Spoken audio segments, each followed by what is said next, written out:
शक्ल के जरिए हम समझ रहे हैं इसको, रिफ्रैक्शन को।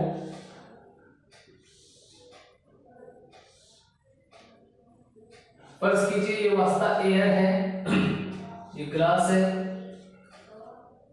हवा के अंदर से शीशे के अंदर जो है वो रोशनी दाखिल हो रही है, ये इंसिडेंट रे, ये रिफ्रैक्ट होने के बाद, मुड़ने के बाद जो है वो रोशनी इस तरीके से जा रही है। तो हम अभी देखेंगे कि ये जो नॉर्मल है, फर्जी उमूद है, फर्जी उमूद और एंगल ऑफ इंसिडेंस दोनों के बीच बनने वाला एंगल आई। फिर मुड़ने के बाद जब रे इधर जा रही है तो फिर उस रिफ्लेक्टेड रे और उमूद के बीच में बनने वाला जो एंगल है that is R, small R. ये दोनों के बीच का रिलेशन हमको देखना है कि क्या रिलेशन होता है। ये जो वास्ता है एयर का, फर्ज कीजिए ये रेयरर मीडियम है और ये डेंसर मीडियम है। डेंसर मीडियम मतलब मोटा, जिसकी डेंसिटी ज्यादा हो, जो ज्यादा कसाफत वाला है, जो मोटा है, जो गाढ़ा है उसको डेंसर बोले। जो पतला है जैसे हवा, पतला मीडियम, रेयरर मीडियम और ये डेंसर मीडियम। अब हम इसके जरिए जो है वो पूरे रिफ्लेक्शन को समझेंगे।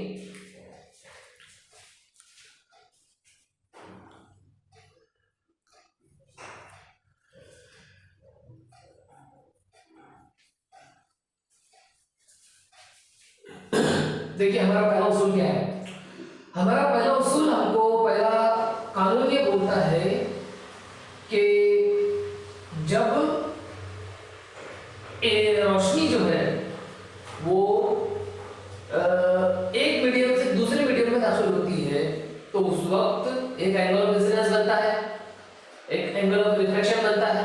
अब हमारा पहला कानून बोलता है कि ये एंगल ऑफ इंसिडेंस आई और आर ये उमूद के अपोजिट साइड में होते हैं।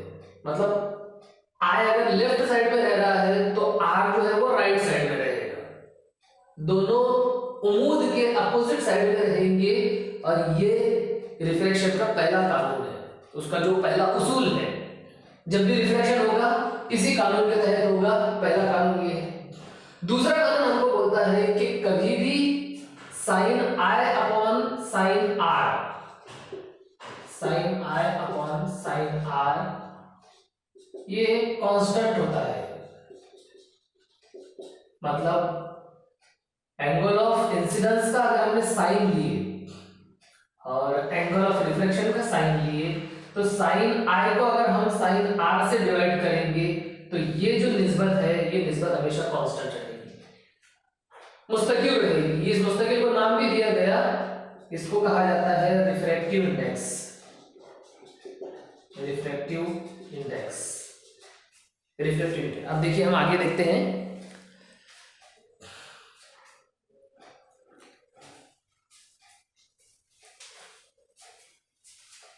Sine I upon sine R के बारे में हम और ज्यादा डिटेल में देखते हैं किस तरह से sine I upon sine R जो है ये कांस्टेंट होता है। इसको हमने देखिए नाम भी दिए, अभी मैंने आपको बताया, ये रिफ्रैक्टिव इंडेक्स कहा जाता है इसको, और स्पेशल म्यू के जरिए इसको जाहिर किया जाता है। तो इस तरीके से ये जो है ये सिनिल का कानून कहा जाता है इसको। ये सिनिल नाम के साइंटिस्ट ने इसको जो है इस पर रिसर्च किया था, इसलिए इसको जो है सिनिल का कानून भी कहा जाता है। और ये सेकंड लॉ है डिफ्रैक्शन का, second law.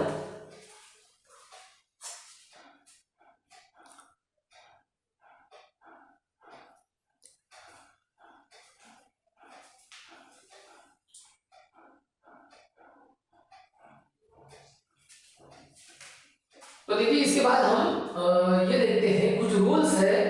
Sign I upon sine R तो अपन ने देख लिए कि कांस्टेंट होता है, इसको स्नेल का लॉ भी बोलते हैं, और रिफ्रैक्शन का ये सेकंड लॉ होता है। अब इसके बाद देखिए हम कुछ उसूल कहेंगे या कुछ जब रिफ्रैक्शन होता है तो उसके रूल्स क्या होते हैं, और साइन आई और साइन आर मतलब आई और आर, ये आई और आर किस तरह से बदलते हैं, इनके बदलने की मतलब कौन सा जो है वो एंगल, एक एंगल को अगर हमने बड़ा कर दिए तो दूसरे एंगल पर क्या असर पड़ेगा, एक एंगल को अगर छोटा करती है तो दूसरे एंगल पर क्या असर पड़ेगा ये हमको देखना है। जैसे फर्ज कीजिए कि रोशनी जो है वो लतीफ वास्ते से कसीफ वास्ते में दाखिल हो, मतलब एक रेयर मीडियम में से डेंसर मीडियम में दाखिल हो रही है, तो उस वक्त रूल ये बोलता है कि आई जो रहेगा वो आर से बड़ा रहेगा। मतलब आई जो ये जो रिफ्लेक्टेड लाइट है ये थोड़ी उम्मीद से कहीं चले जाएगी। जब पतले वास्ते से गाढ़े वास्ते के अंदर रोशनी जा रही है तो ये जो रिफ्लेक्टेड लाइट है ये थोड़ी उम्मीद के करीब आ जाएगी, बेंड हो जाएगी, और जब ये उम्मीद के करीब आ जाएगी, उम्मीद की तरफ मुड़ेगी, तो सीधी सी बात है कि आर जो रहेगा वो छोटा हो जाएगा। तो हमारा जो रूल ये है, कानून ये है, उसूल कि आई जो है ये बड़ा रहेगा आर से। कब? जब रेयरर से डेंसर की तरफ जो है वो, या डेंसर के अंदर रोशनी दाखिल होगी। ये पहला उसूल। अब दूसरा उसूल ये बोलता है, दूसरा उसूल इसका उल्टा, कि अगर डेंसर मीडियम से रेयरर मीडियम के अंदर रोशनी जा रही है तो फिर क्या होगा कि जो आर है ये उम्मीद से थोड़ा दूर चला जाएगा। दूर चला जाएगा मतलब आर की वैल्यू बड़ी हो जाएगी और आई की छोटी रहेगी। मतलब दूसरे कानून के मुताबिक रहेगा आई जो रहेगा लेसर रहेगा आर के, आई छोटा रहेगा जब रेयरर से, ये सॉरी डेंसर से रेयरर की तरफ जो है वो रोशनी जाएगी।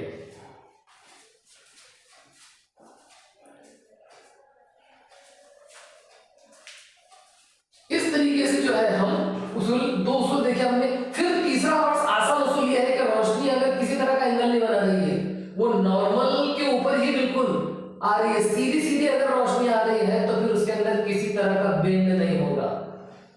वो रोशनी अगर नॉर्मल के बिल्कुल नॉर्मल के ऊपर आ रही है तो फिर जो है उसके अंदर मोड़ नहीं होगा, बल्कि जितना एंगल ऑफ इंसिडेंस रहेगा उतना ही आर रहेगा, और फिर रोशनी के अंदर कोई मोड़ नहीं होगा। सीधी सीधी रोशनी आएगी और सीधी सीधी जाएगी। अगर एंगल ऑफ इंसिडेंस भी कुछ नहीं बन रहा है, आर भी कुछ नहीं बन रहा है, और उस वक्त जो है वो सीधी सीधी दाखिल होगी। कब? जब वो नॉर्मल के बिल्कुल नॉर्मल के ऊपर हो, परपेंडिकुलर के बिल्कुल ऊपर हो, और इस तरीके से जो है वो आ रही है सीधी सीधी। तो ये तीनों उसूल है हमारे।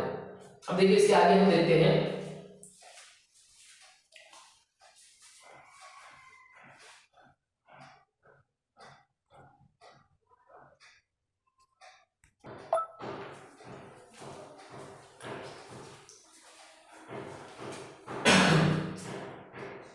एक इंपॉर्टेंट पॉइंट जो है हमारा वो है पार्शियल रिफ्लेक्शन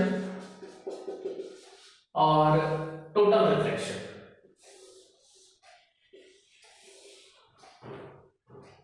देखिए रिफ्लेक्शन का मतलब कुछ और होता है, मतलब रोशनी का टकराकर वापस होना। हमने अभी तक रिफ्लेक्शन देखे, रोशनी का मुड़ जाना, रिफ्रैक्शन, और ये रिफ्लेक्शन है। रिफ्लेक्शन टकराकर वापस हो जाना। तो अगर रोशनी जो है वो किसी सरफेस के ऊपर पड़ रही है, अंदर किसी बॉडी के अंदर जो है रोशनी पड़ रही है, और वो तो रिफ्लेक्ट होकर टोटल रोशनी अगर वापस आ रही है, टकरा रही है और वापस आ रही है, वापस जब आ रही है तो वो टोटल अगर उसका रिफ्लेक्शन हो रहा है, जितनी टकरा रही है उतनी ही वापस आ रही है, तो उस वक्त हम बोलते हैं कि टोटल रिफ्लेक्शन हुआ है, टोटल रिफ्लेक्शन ऑफ लाइट है। लेकिन अगर पार्शियल का मतलब क्या होता है कि थोड़े हिस्से का जो है वो रिफ्लेक्ट हो जाना और थोड़े हिस्से का एब्जॉर्ब हो जाना, कुछ हिस्से का रिफ्लेक्ट ना होना, इसको हम पार्शियल बोलते हैं। तो जब पार्शियल रिफ्लेक्शन होता है तो कुछ पार्ट, थोड़ा हिस्सा टकराकर वापस आ जाता है और थोड़ा हिस्सा जो है वो एब्जॉर्ब हो जाता है। पूरी तरह से रिफ्लेक्ट भी नहीं होता और पूरी तरह से एब्जॉर्ब भी नहीं होता, उसको हम पार्शियल रिफ्लेक्शन बोलते हैं।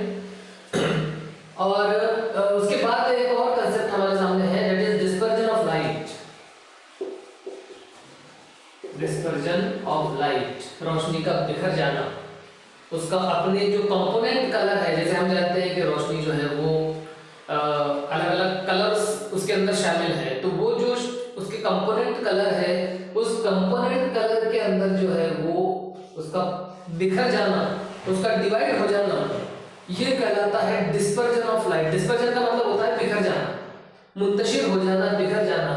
तो रोशनी का अपने अपने कलर्स के अंदर जो है वो बिखर जाना, डिवाइड हो जाना, ये कहलाता है dispersion of light, and that is also a very important phenomenon. तो पार्शियल रिफ्लेक्शन, टोटल रिफ्लेक्शन और डिस्पर्जन, ये दो तीन जो है ये इंपॉर्टेंट डेफिनेशंस है हमारे सामने।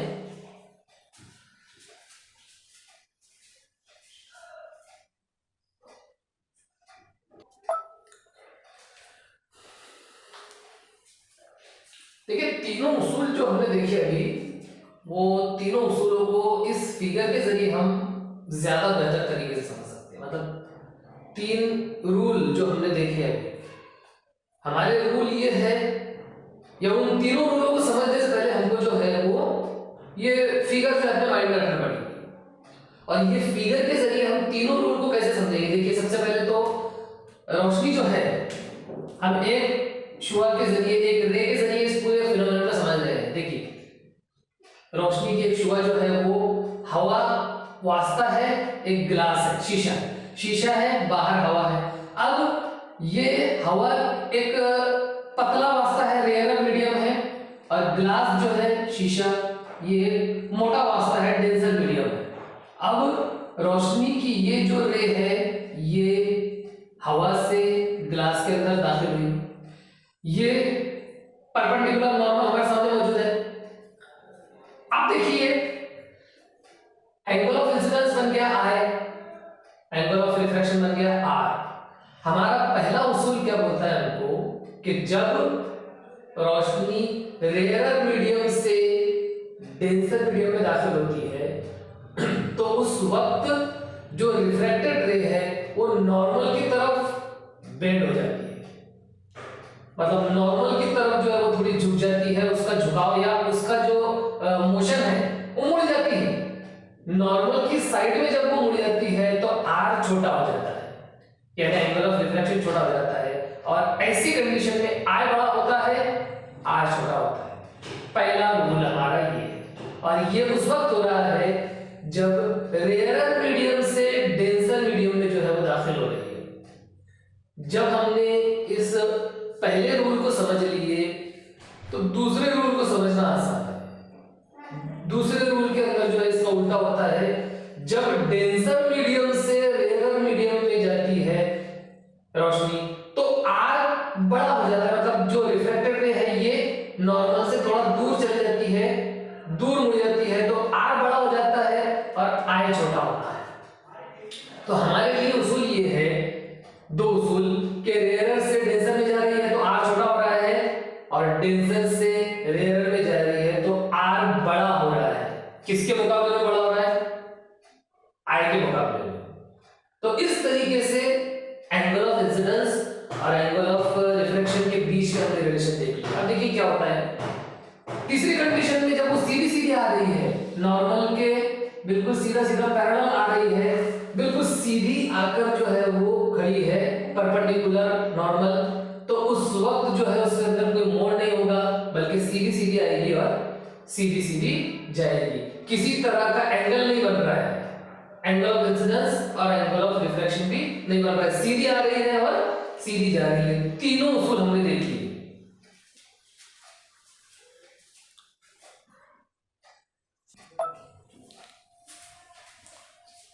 देखिए रिफ्रैक्टिव इंडेक्स को रिपीट करना जरूरी है। यहाँ पर रिफ्रैक्टिव इंडेक्स जो मैंने अभी आपको बताया कि sine I upon sine R, ये जो रेशियो होता है ये कांस्टेंट होता है, इसको हमने रिफ्रैक्टिव इंडेक्स का नाम दिया sine I upon sine R। और ये जो है वो खास बात ये है कि इसको एक रूल, एक लॉ भी कहा गया है। ये मतलब इसको सिनेल का लॉ कहा गया है। सिनेल नाम के साइंटिस्ट ने इस पर रिसर्च किया था। तो सीधी सी बात है, इसको सिनेल का लॉ कहा गया है, ये इंपॉर्टेंट है। That is sine I upon sine R। जो जाविया है वकू है, एंगल ऑफ इंसिडेंस का साइन और एंगल ऑफ रिफ्लेक्शन का sine, sine I upon sine R। और पहला रूल तो हम जानते ही हैं कि पहले रूल के मुताबिक जो है वो आई और आर अपोजिट साइड में रहते हैं। मतलब पहला रूल ये बोलता है कि आई अगर लेफ्ट साइड में रहता है तो आर राइट साइड में रहता है। एक अगर राइट में है तो दूसरा लेफ्ट में, एक अगर लेफ्ट में है तो दूसरा राइट में। आई और आर अपोजिट रहेंगे। इस तरीके से हमने जो है वो जितने भी इंपॉर्टेंट पॉइंट है इस लेसन के अंदर वो सारे कवर कर लिए। अब देखिए इसके बाद हमको एक और चीज देखना है, वो ये है कि जो डिस्पर्जन होता है उसके फिनोमेनन कौन कौन से हैं। जो प्रिज्म है, मंशूर जिसको हम बोलते हैं, तो वो प्रिज्म के अंदर किस तरह से हमको रोशनी उसमें से जब गुजरती है तो वो रोशनी को तोड़ देता है, पूरा उसके कंपोनेंट के अंदर जो है वो डिवाइड कर देता है। तो हमको अलग अलग कलर की एक पट्टी दिखती है, डिफरेंट कलर्स जो हमको दिखते हैं, क्योंकि रोशनी की जो एक रे होती है उस रे के अंदर डिफरेंट कलर्स होते हैं। अलग अलग वेवलेंथ जो है होती है, अलग अलग वेवलेंथ के जो कलर होते हैं, तो एक रे जो है वो उसके अंदर डिफरेंट कलर्स होते हैं। और उसको जो फैलाने का, उसको तोड़ने का, डिवाइड करने का जो प्रोसेस है उसको हमने डिस्पर्जन ऑफ लाइट कहा है। और इस तरीके से जो है वो डिस्पर्जन ऑफ लाइट भी इंपॉर्टेंट फिनोमेना है। और फिर हमने जो रिफ्लेक्शन देखी, टोटल रिफ्लेक्शन और पार्शियल रिफ्लेक्शन, ये भी इंपॉर्टेंट है। तो इस लेसन के अंदर जो है वो सारी चीजें कवर हो चुकी है जो हमको जो है क्वेश्चंस जो है वो एग्जाम के अंदर आ सकते हैं।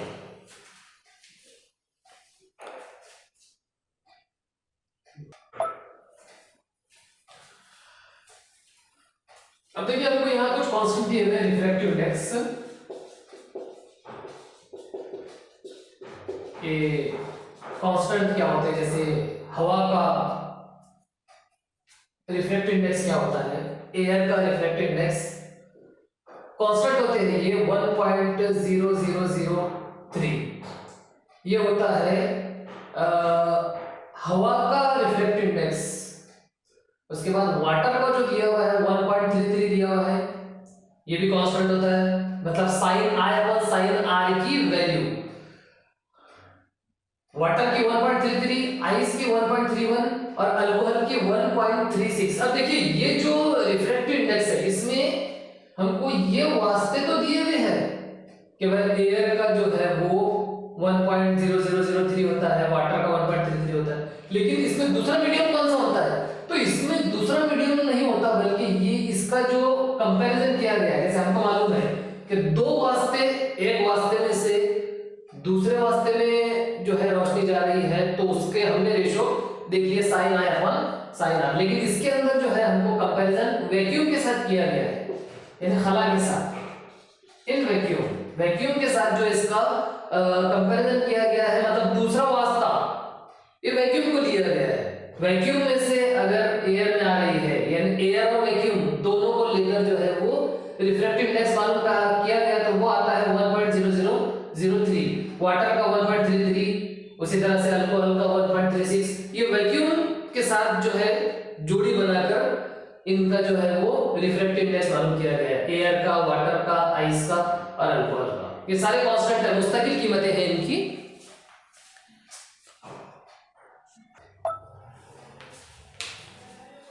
अच्छा देखिए इसको एब्सोल्यूट रिफ्रैक्टिव इंडेक्स भी कहा जाता है। जब हम वैक्यूम के साथ कंपेयर कर रहे हैं या वैक्यूम के साथ जोड़ी बना रहे हैं तो उस रिफ्रैक्टिव इंडेक्स को एब्सोल्यूट रिफ्रैक्टिव इंडेक्स कहा जाता है।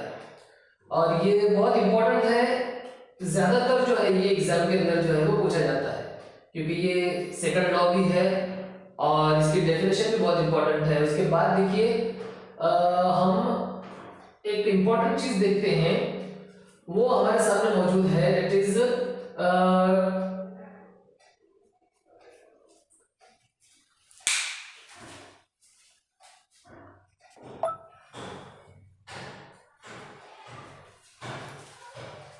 देखिए एक इंपॉर्टेंट चीज हम देखते हैं, न्यूमेरिकल हम आज की एग्जांपल में लेते हैं जिसके अंदर हमको वाटर का रिफ्रैक्टिव इंडेक्स दिया हुआ है। फर्स्ट कीजिए, वाटर का रिफ्रैक्टिव इंडेक्स हमको दिया हुआ है 1.36, मतलब एब्सोल्यूट रिफ्रैक्टिव इंडेक्स इसको हम कहेंगे विद रिस्पेक्ट टू वैक्यूम।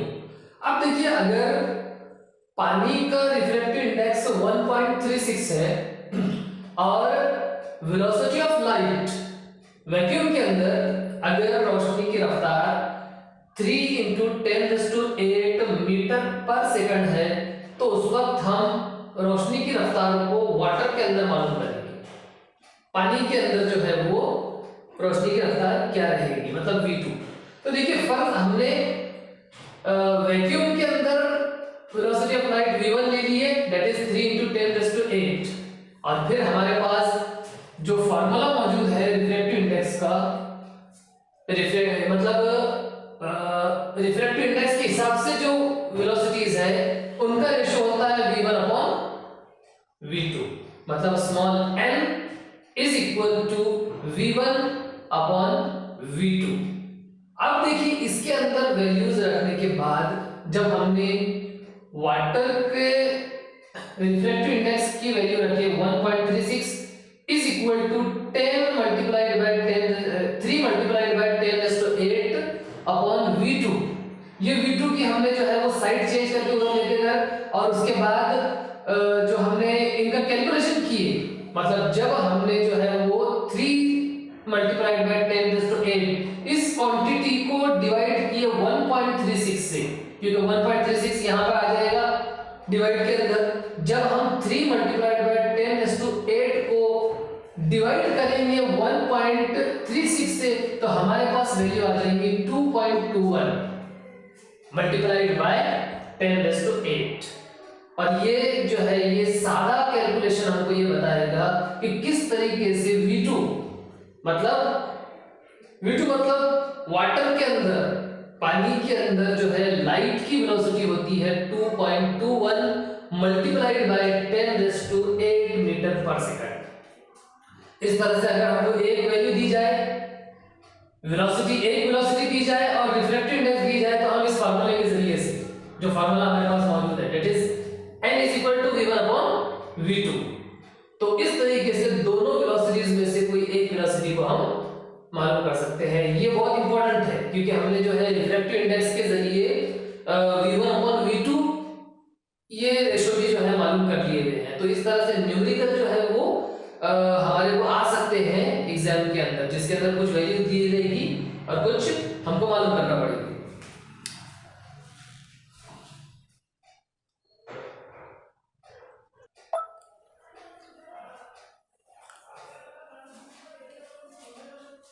देखिए रिफ्रैक्शन को जब हम समझ रहे हैं तो हमको उसके लिए ये फिगर के जरिए, एक फिगर जब हम बनाएंगे तो उस वक्त हम रिफ्रैक्शन को अच्छी तरह समझ सकते हैं, क्योंकि हमने जो देखे हैं रिफ्रैक्शन यानी कि रोशनी का मुड़ना, इसके लिए हमारे को एंगल ऑफ इंसिडेंस समझना जरूरी है कि एंगल ऑफ इंसिडेंस क्या होता है। एक वास्ते से दूसरे वास्ते में रोशनी दाखिल हो रही है तो ये हमने एक जो रे है, एक शुआ जो है कहीं से आई, किधर से, एयर उसका मीडियम है और वो दूसरे कांच के अंदर, ग्लास के अंदर दाखिल हो रही है। अभी हम इसको रिपीट कर रहे हैं कि किस तरह से ये फर्जी नॉर्मल हमने ले ली, एक परपेंडिकुलर खींचे, ये रोशनी जब हवा से शीशे के अंदर दाखिल होगी तो ये अपने रास्ते को मोड़ देगी, अपना रास्ता बदल देगी, और ये जो रास्ता बदल रही है अपने चलने का, अपने जो है सफर करने का रास्ता जब बदल रही है तो इसी मोड़ को हमने रिफ्लेक्शन कहा है। फिर हमने जो टर्म देखे हैं आई की, ये रे ऑफ इंसिडेंस, पड़ने वाली शुआ और उम्मूद के बीच में बनने वाला जाविया, I angle of incidence. Angle of incidence कुछ और रहेगा और जब रोशनी मुड़ जाएगी, अंदर दाखिल होकर जब वो मुड़ जाएगी तो परपेंडिकुलर के साथ वो कोई और एंगल बनाएगी और उसी एंगल को हमने आर से जाहिर किए हुए हैं। इस पूरे फिनोमेनन के अंदर आई की वैल्यू कुछ और रहेगी, आर की वैल्यू कुछ और रहेगी। हमने इससे पहले भी देखी है आई और आर जो है बदलेगा मीडियम के हिसाब से, रेयर मीडियम और डेंसर मीडियम। रेयर मतलब पतला जिसकी कसावत कम है, डेंसिटी कम है, और डेंसर मतलब मोटा या फिर गाढ़ा जिसकी डेंसिटी ज्यादा है। तो जैसे जैसे दोनों के बीच का डिफरेंस बदलेगा, पतला और गाढ़े के बीच में का दोनों मीडियम के बीच का जब डिफरेंस बढ़ेगा या कम होगा, तो जैसे जैसे डिफरेंस आएगा वैसे वैसे रिफ्रैक्टिव इंडेक्स भी रहेगा, मतलब आई की वैल्यू और आर की वैल्यू भी बदलेगी मीडियम के हिसाब से। तो ये रिफ्रैक्शन के उसूलों में से है कि आर की वैल्यू कब बदलेगी, आई की वैल्यू जो है वो कब बदलेगी। तो इस तरीके से जो है हमने रिफ्रैक्शन में इंपॉर्टेंट टर्म्स जो है वो देख लिए, और इसमें हमारे को एब्सोल्यूट जो रिफ्रैक्टिव इंडेक्स है वो भी इंपॉर्टेंट है, जिसके अंदर जो है एक वास्तविक तौर पर वैक्यूम को लिया जाता है, वैक्यूम के साथ कंपेयर किया जाता है, या वैक्यूम के साथ जोड़ी बनाई जाती है किसी दूसरे वास्तविक की। जैसे वैक्यूम की और एयर की जो है हमने जोड़ी बना दी है तो रिफ्रैक्टिव इंडेक्स कुछ और रहेगा। वैक्यूम की और ग्लास की जोड़ी बना दी है, पेयर बना दी है, तो ये दोनों वस्तुओं का रिफ्रैक्टिव इंडेक्स कुछ और रहेगा। फिर वैक्यूम की और सपोज अल्कोहल की जोड़ी बना दी है, तो इन दोनों मीडियम का रिफ्रैक्टिव इंडेक्स कुछ और रहेगा, और उसी को हमने एब्सोल्यूट रिफ्रैक्टिव इंडेक्स बोले हैं। तो रिफ्रैक्टिव इंडेक्स भी इंपॉर्टेंट है, और रिफ्रैक्टिव यानी मतलब वैक्यूम के साथ बनाने के बाद जो एब्सोल्यूट मिलता है, absolute refractive index, that is also very important.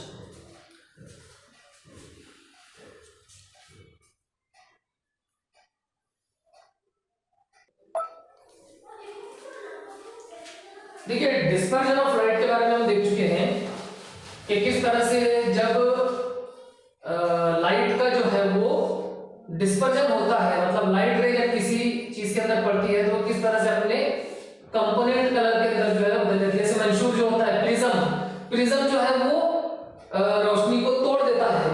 जब एक लाइट रे इसके अंदर जा रही है तो वो डिस्पर्स कर रहा है, उसको जो है बिखेर दे रहा है, डिस्पर्जन ऑफ लाइट। तो डिस्पर्जन ऑफ लाइट भी हमने देख ली है। उसके बाद आज की वीडियो के अंदर हमने टोटल रिफ्लेक्शन देखे, पार्शियल रिफ्लेक्शन देखे, जितनी टर्म्स थी इसके अंदर वो सारे टर्म्स जो है हम इसके अंदर देख चुके हैं। तो ये वीडियो जो है ये टोटली लाइट के ऊपर टिका हुआ है, और लाइट के जो है जितने भी बेसिक कंसेप्ट है वो इसके अंदर जो है वो क्लियर हो चुके हैं।